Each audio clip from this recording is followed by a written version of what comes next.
Às vezes, o luto não revela apenas a saudade, mas a verdadeira face daqueles que deveriam nos proteger.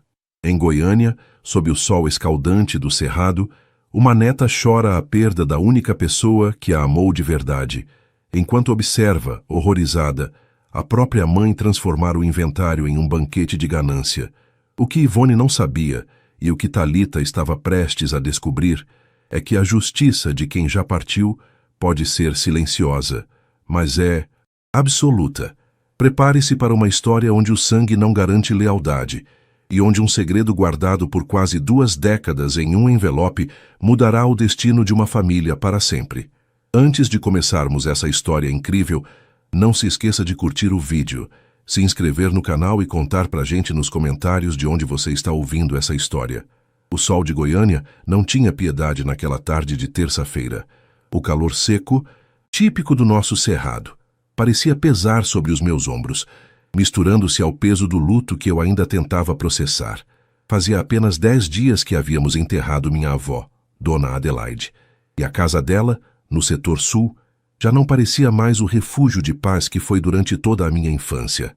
O cheiro de lavanda e café fresco, que sempre foi a marca registrada daquele lugar, estava sendo substituído pelo cheiro acre de poeira levantada, e o odor de mofo das caixas de papelão que minha mãe, Ivone, empilhava freneticamente na sala de estar. Eu estava sentada no sofá de veludo desgastado, observando o rastro de destruição emocional que Ivone deixava por onde passava. Ela não chorava. Desde o enterro, seus olhos não buscavam consolo, mas sim etiquetas de preço e certificados de autenticidade. Adelaide tinha sido uma mulher elegante, de posses discretas, que guardava a história de nossa família em cada móvel de madeira maciça e em cada peça de cristais que herdara de seus próprios pais. Para mim, aquelas coisas eram memórias. Para Ivone, eram ativos financeiros.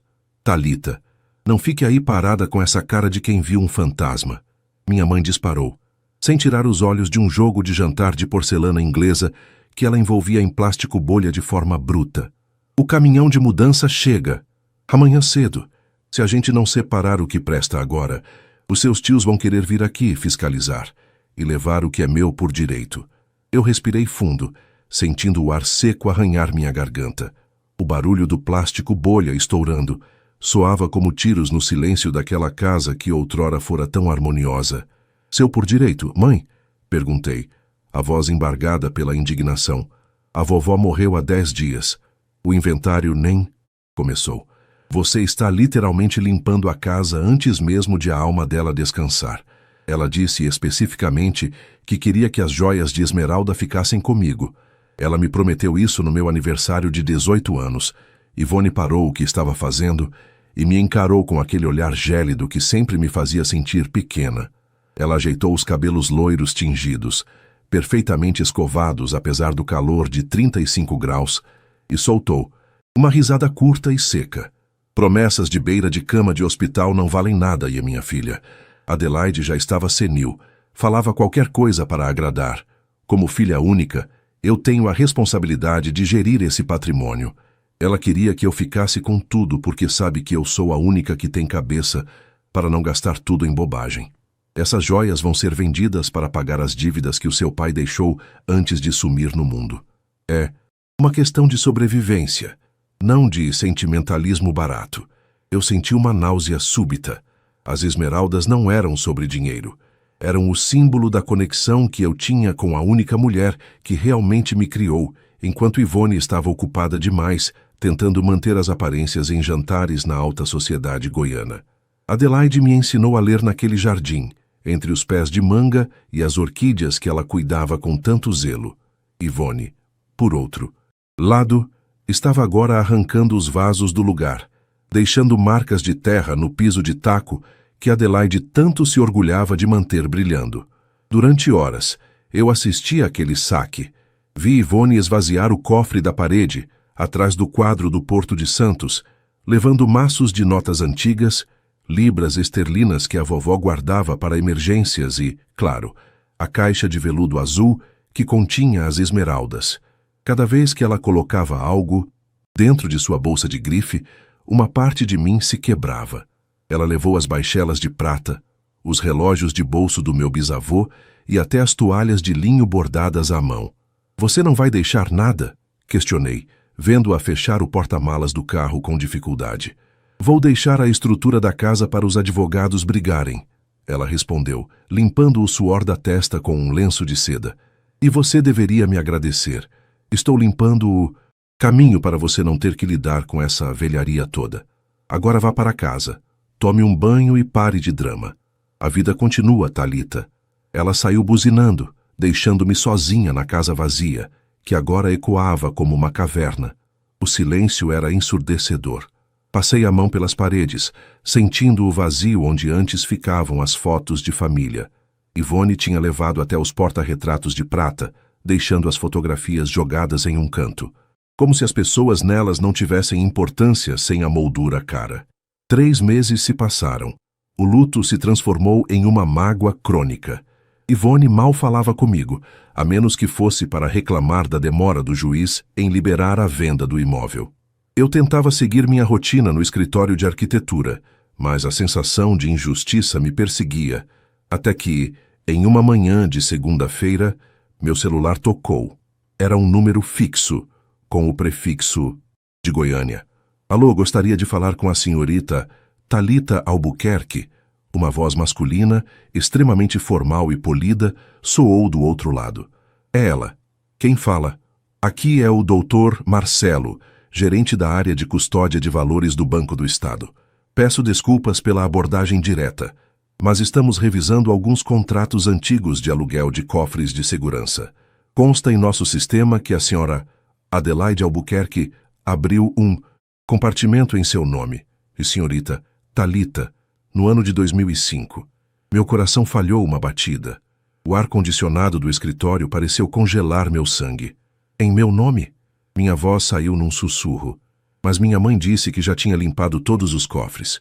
Este cofre específico possui uma cláusula de usufruto exclusivo e transferência automática em caso de óbito da titular original, desde que a beneficiária tivesse atingido a maioridade. Como a senhora tem 24 anos, o acesso é imediato. A senhora Adelaide pagou as taxas de manutenção por 20 anos antecipadamente. A senhora gostaria de agendar uma visita para a abertura e conferência do conteúdo? Eu não conseguia processar a informação. 2005. Eu tinha apenas 5 anos naquela época. Minha avó já planejava algo, muito antes de Ivone mostrar suas garras de forma tão definitiva.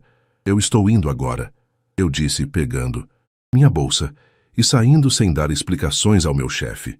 Dirigi até o centro da cidade com as mãos tremendo no volante. O prédio do banco era uma construção imponente de mármore e vidro. Fui conduzida ao subsolo, um lugar frio, silencioso e blindado, que cheirava a metal e ozônio. O Dr. Marcelo me acompanhou até uma sala privada, onde uma pequena caixa metálica esperava sobre a mesa. A chave original estava em posse da sua avó, mas como? A senhora é a titular direta. Procedemos com a abertura autorizada, explicou o gerente, antes de se retirar e me deixar a sós com o segredo de Adelaide. Minhas mãos suavam. Eu esperava pilhas de dinheiro, talvez mais joias escondidas da ganância de minha mãe. Mas quando abri a tampa pesada, o que vi foi algo muito mais simples, porém devastador. O cofre estava quase vazio. No fundo, havia apenas um envelope de papel pardo, lacrado, com cera, e uma pequena chave de ouro pendurada em um cordão de cetim. Peguei o envelope. Estava pesado. Na frente, a caligrafia elegante e firme de minha avó dizia: para Thalita, o que a ganância não pode comprar, mas a justiça pode garantir. Abri o lacre com cuidado. Dentro, não havia diamantes. Havia documentos, escrituras originais que eu nunca vira antes, recibos de depósitos em contas no exterior e uma carta manuscrita, detalhando cada centavo que Ivone havia desviado da empresa da família nos últimos 10 anos, muito antes da vovó adoecer. E, no fundo do envelope, uma pendrive preta. Ao ler as primeiras linhas daquela carta, percebi que a vovó sabia de tudo.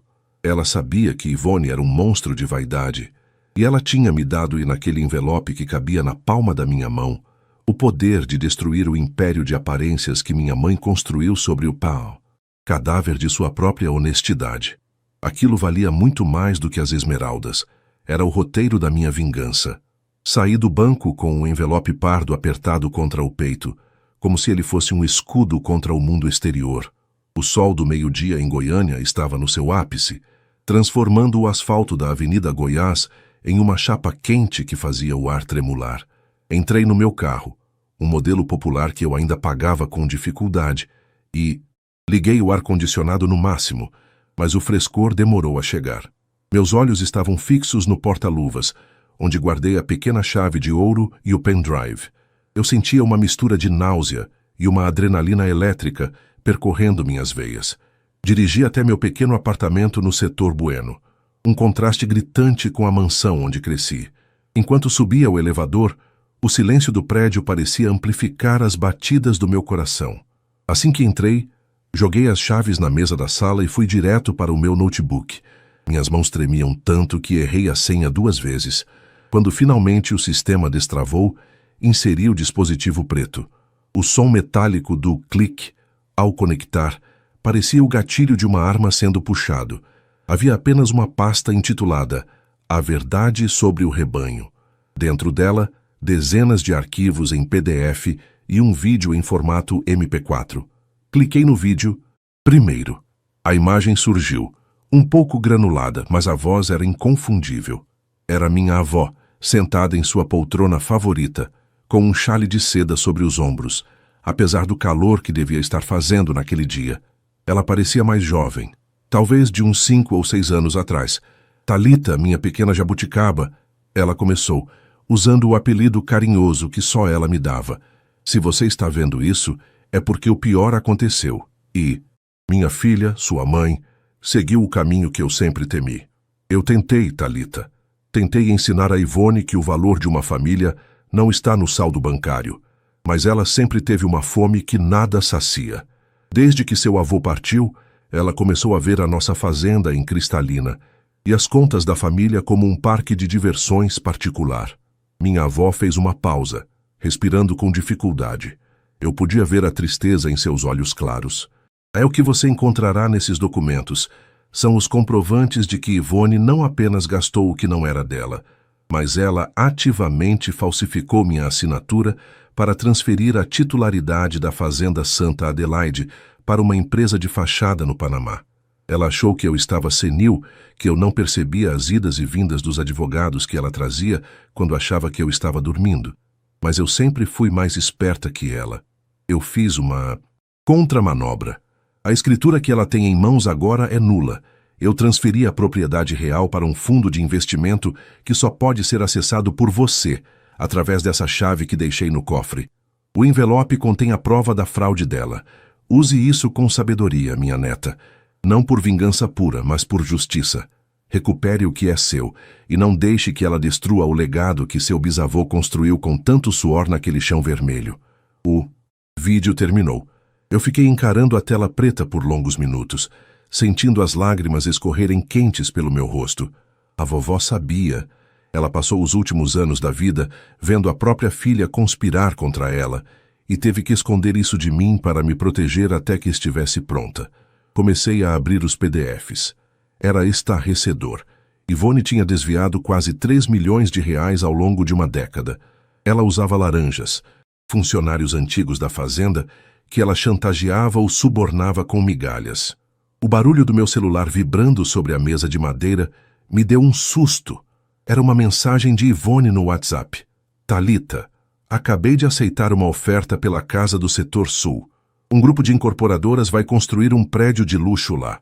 Vou dar um jantar de comemoração hoje no restaurante Piquiras, no Flamboyant. Esteja lá às 20 horas. Não me envergonhe com naquelas suas roupas de trabalhadora sofrida. Compre algo decente com o que sobrou do seu salário. Senti um gosto amargo na boca. Ela ia vender a casa da vovó, o lugar onde guardamos cada memória feliz. E ainda tinha a audácia de me humilhar. Olhei para o envelope pardo e para a pequena chave de ouro. A vingança, para ser bem feita, precisava de calma. Eu não podia simplesmente ir à polícia agora. Ivone tinha contatos, advogados, caros e uma rede de influências na elite goiana que a protegeriam de qualquer acusação comum. Eu precisava de alguém que entendesse de leis, mas que tivesse o mesmo desprezo por Ivone que eu agora sentia. Lembrei-me do Dr. Fausto Magalhães. Ele foi o advogado pessoal do meu avô por 40 anos e foi escanteado por Ivone assim que ela assumiu os negócios. Diziam que ele vivia recluso em uma chácara perto de Pirenópolis, desgostoso com o que a nova geração da aristocracia do gado tinha se tornado. Peguei o envelope, fechei o notebook e saí. Eu tinha 3 horas para chegar até ele antes do tal jantar de comemoração. A estrada para Pirenópolis estava cheia de caminhões. O cheiro de diesel e terra seca invadia o carro. Quando finalmente cheguei à entrada da chácara de Dr. Fausto, o sol já começava a se pôr, pintando o céu de um laranja quase violento. O portão de Deutsches Ferro rangeu ao abrir. Encontrei o velho advogado sentado em uma varanda, tomando um suco de caju gelado e olhando para o horizonte. Doutor Fausto? Chamei, aproximando-me com cautela. Ele se virou, os olhos pequenos e astutos por trás dos óculos de grau. Ele demorou alguns segundos para me reconhecer, mas quando o fez, um sorriso triste surgiu em seu rosto marcado pelo tempo. Talita, você tem os olhos da Adelaide, o que traz a neta da minha melhor amiga até este exílio? Não disse nada. Apenas coloquei o envelope pardo sobre a mesa de centro. Ele olhou para o papel, depois para mim, e finalmente pegou o conteúdo. Conforme ele lia os documentos e analisava os extratos, o silêncio na varanda era quebrado apenas pelo canto das cigarras. O rosto dele foi se transformando. A apatia de aposentado deu lugar ao brilho do predador jurídico que ele um dia foi. Sua mãe foi descuidada, ele murmurou, batendo o dedo em um dos recibos de transferência. Ela achou que o crime perfeito existia porque ninguém teria coragem de olhar debaixo do tapete da grande Ivone Albuquerque. Mas Adelaide... Adelaide deixou o fio da meada todo aqui. Se jogarmos isso no sistema certo, Talita, sua mãe não perde apenas a fazenda. Ela perde a dignidade, os bens e, com um pouco de sorte, a liberdade. Eu não quero. Só o dinheiro de voltas, Dr. Fausto, eu disse, a voz firme como nunca esteve. Eu quero que ela sinta o que eu senti quando a vi empacotando os cristais da vovó como se fossem lixo. Eu quero que ela veja o império dela desmoronar diante das mesmas pessoas para quem ela tanto gosta de se exibir. O velho advogado deu um gole no suco de caju, limpou os lábios com um lenço de pano e me olhou seriamente. Então você terá que ir a esse jantar, hoje. Sorria, seja a filha submissa. Deixe que ela assine a intenção de venda com a incorporadora diante de todos.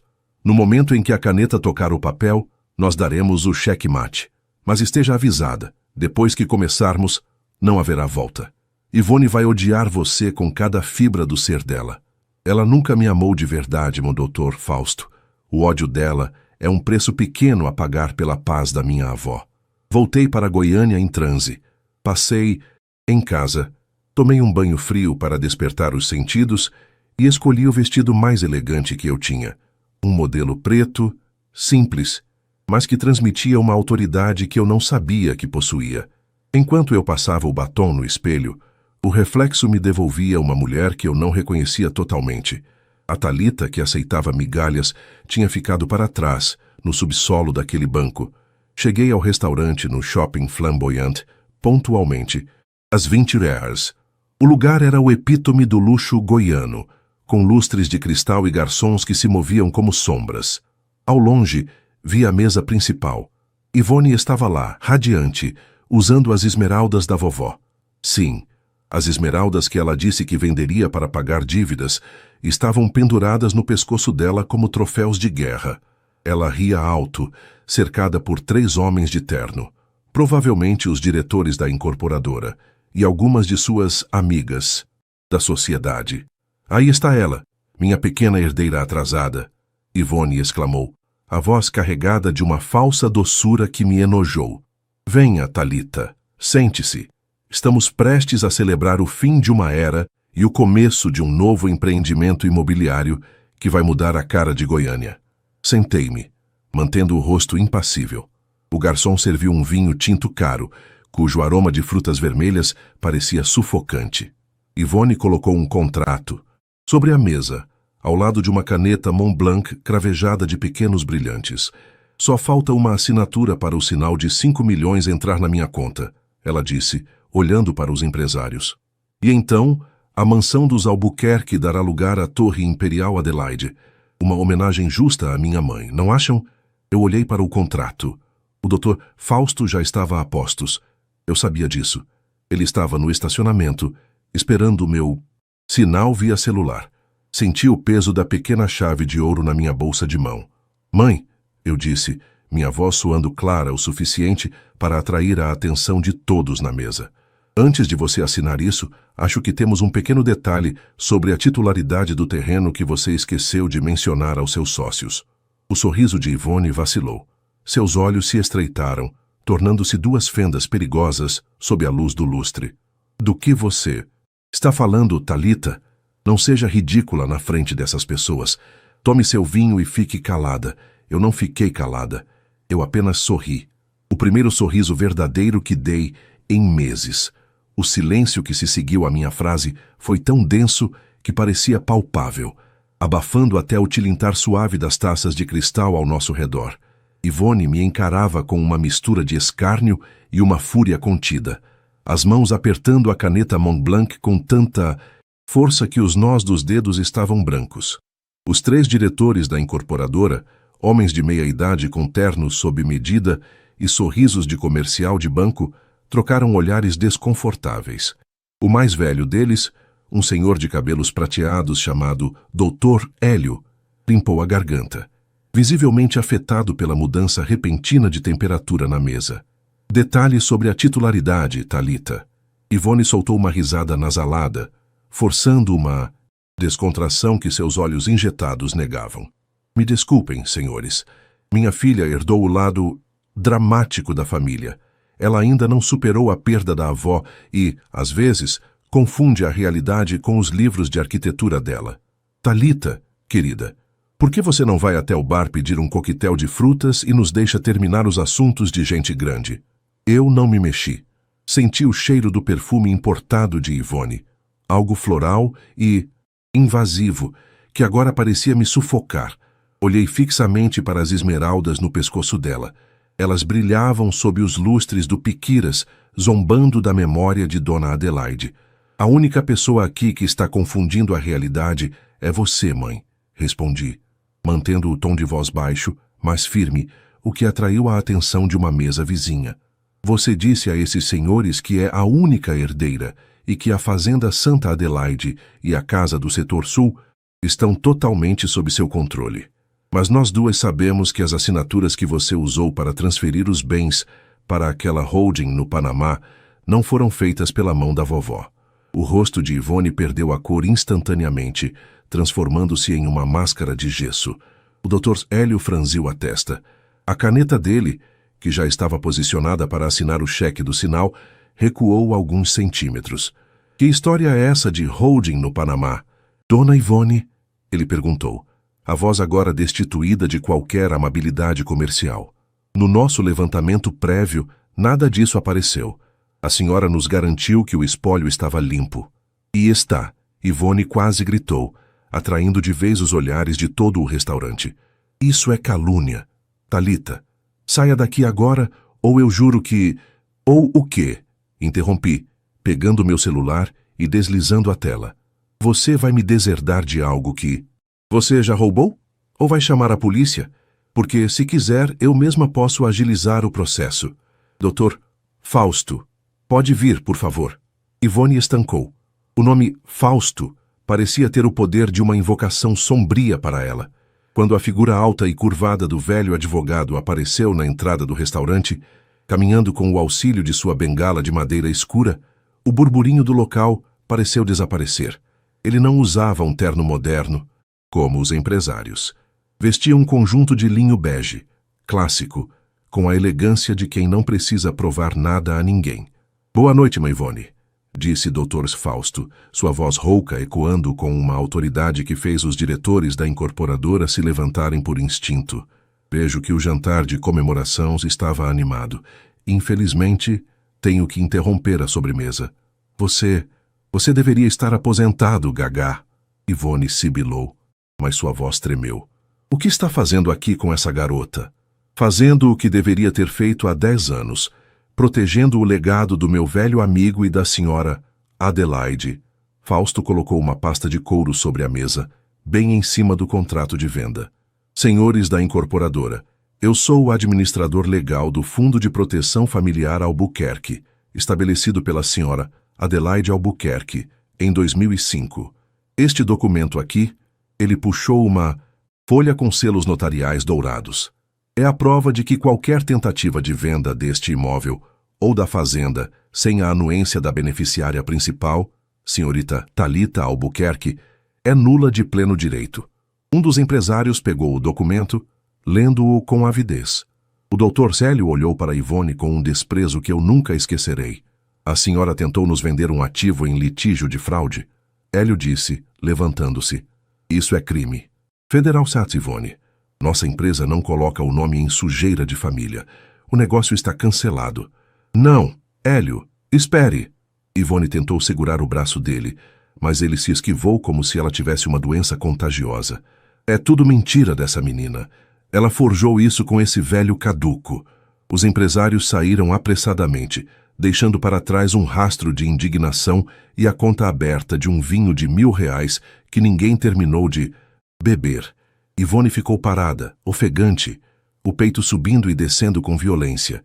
As amigas da mesa ao lado fingiam olhar para os pratos, mas eu sabia que, no dia seguinte, a história da queda da rainha de Goiânia seria o único assunto nos salões de beleza e academias do setor marista.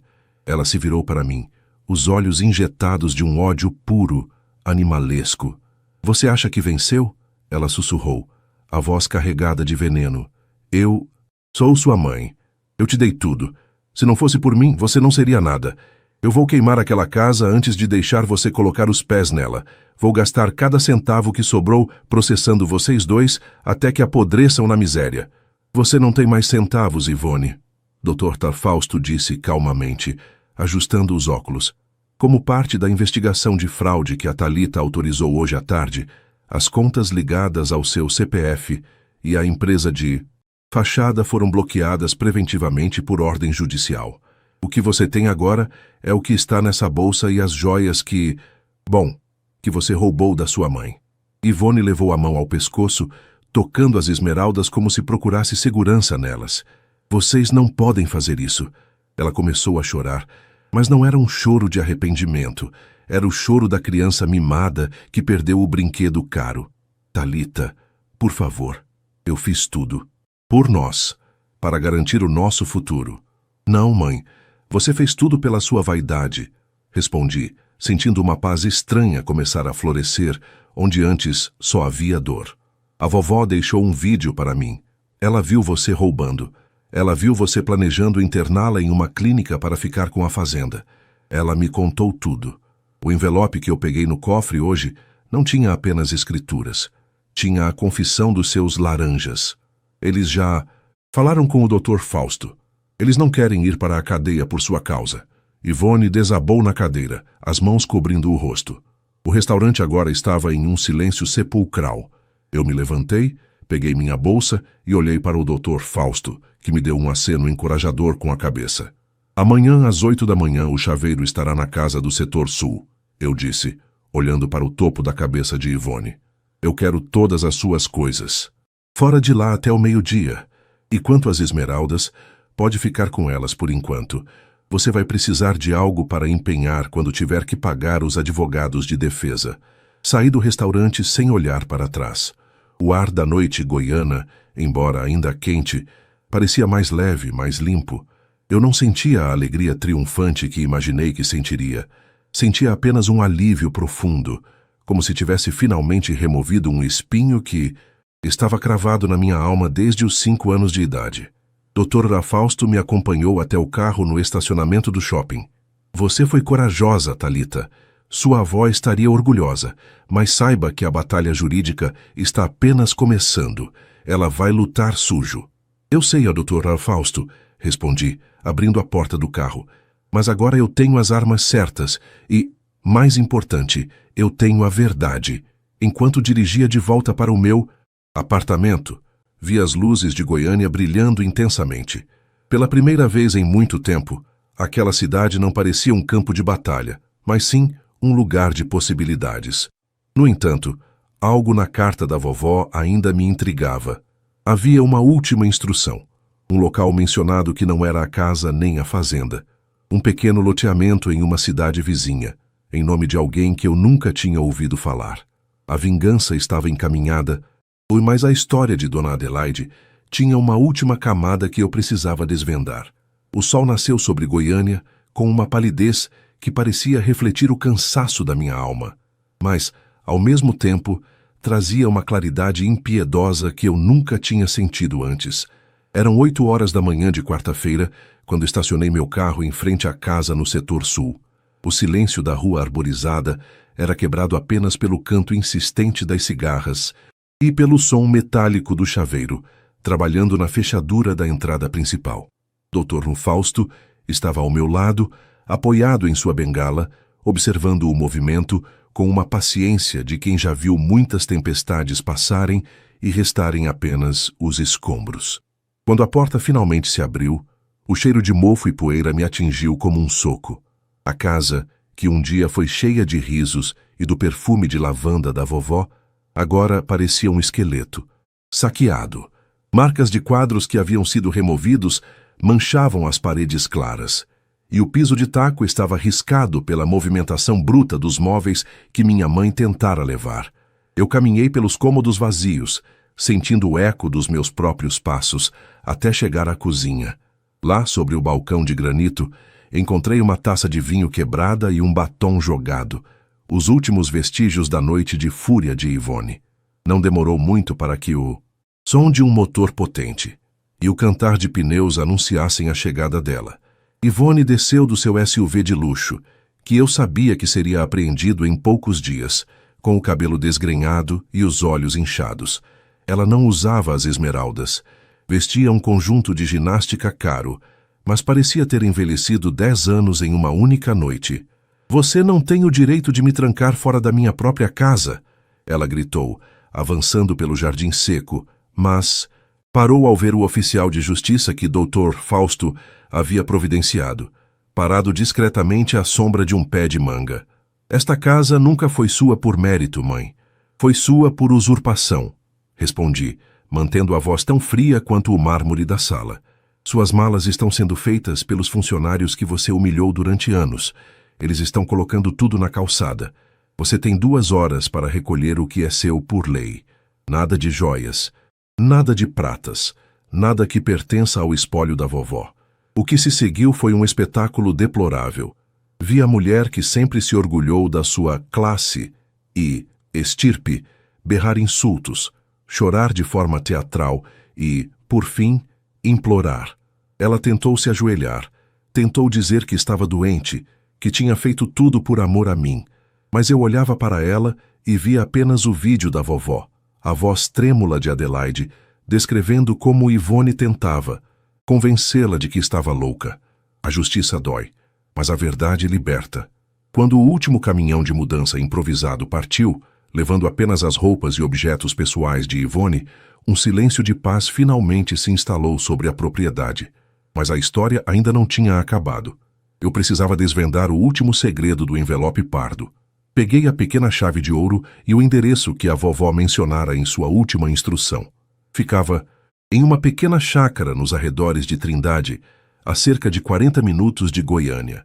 Dirigi em silêncio, deixando a paisagem urbana para trás e entrando nas estradas de terra vermelha, onde o cheiro de mato seco e a poeira do cerrado dominavam o ar. Ao chegar ao local, encontrei um portão de madeira simples com uma placa esculpida à mão. Recanto de Adelaide. Não era um condomínio de luxo ou uma fazenda produtiva. Era um pequeno refúgio, cercado de flores do campo e um pomar impecável. Um homem de meia idade, com mãos calejadas e um sorriso bondoso, veio ao meu encontro. Seu nome era Geraldo. "Você deve ser a Thalita", ele disse, tirando o chapéu de palha em sinal de respeito. Dona Adelaide me disse que você viria um dia. Ela preparou este lugar durante 20 anos. Enquanto caminhávamos pela propriedade, Geraldo me explicou o que Ivone nunca soube. A vovó não guardava apenas dinheiro e joias. Ela investia em vida. Aquele lugar era um centro de acolhimento para idosos abandonados pelas famílias, mantido inteiramente com o dinheiro que Ivone achava que a vovó estava perdendo em investimentos ruins. A vovó sabia que, se Ivone descobrisse, fecharia o lugar no dia seguinte para transformar a terra em loteamento. Ela deixou um último envelope com o Geraldo.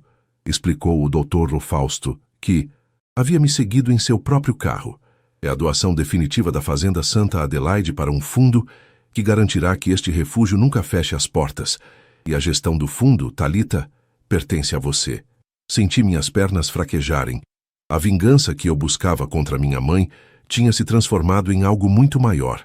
Eu não tinha apenas recuperado a fortuna. Eu tinha herdado a humanidade da minha avó. Ivone queria o ouro, mas Adelaide me deu o propósito. Os meses seguintes foram de uma reconstrução árdua. Ivone enfrentou o processo judicial por fraude e falsidade ideológica, sem dinheiro para os advogados caros de antes, já que suas contas foram bloqueadas para ressarcir os danos ao espólio. Ela teve que aceitar um defensor público. A elite de Goiânia, como eu previra, virou as costas para ela no instante em que o escândalo estourou. Vi fotos dela em colunas, sociais de baixa categoria, vivendo em um apartamento minúsculo na periferia, tentando vender cosméticos por catálogo para sobreviver. Ela ainda me mandava mensagens de ódio, que eu nunca respondia. O ódio era o único combustível que restava a ela. O meu agora era o trabalho. Eu assumi a reforma da Casa do Setor Sul, não para vendê-la, mas para transformá-la na sede administrativa da Fundação Adelaide Albuquerque. As esmeraldas? Eu as recuperei em uma casa de penhores, onde Ivone as deixara por uma fração do valor real. Elas agora ficavam guardadas não em um cofre escuro, mas em uma vitrine na entrada da fundação, como um lembrete de que o brilho mais puro é aquele que vem da justiça. Em uma tarde de domingo, voltei à Fazenda Santa Adelaide em Cristalina. O sol estava se pondo, tingindo as plantações de um dourado quase místico. Sentei-me na varanda, a mesma onde vovó costumava tomar seu café, e senti o vento fresco do cerrado balançar as cortinas de renda. Eu tinha 24 anos, uma fortuna nas mãos, e o nome da minha família limpo de novo.